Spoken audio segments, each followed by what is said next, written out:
విజయవాడ నుండి మోపిదేవికి వెళ్లే దారిలో రోడ్డుకి ఇరువైపులా మాకు ఈ పచ్చటి పొలాలు ఎదురయ్యాయి.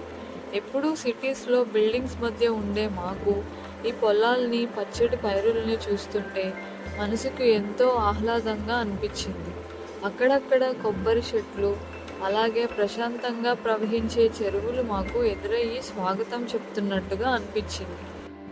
అలాగే దారిలో అక్కడక్కడ ఎండి చేపల దుకాణాలు కనిపించాయి. అందులో రకరకాల ఎండి రొయ్యలు, ఎండి చేపలు, పండుగప్ప వంటివి అమ్ముతున్నారు.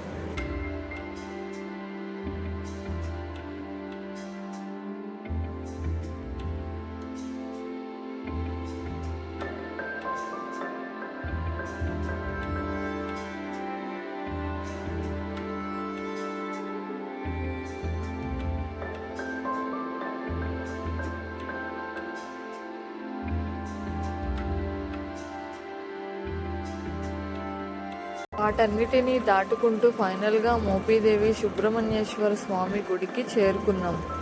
ఈ వీడియో కనుక మీకు నచ్చితే do like, share and subscribe.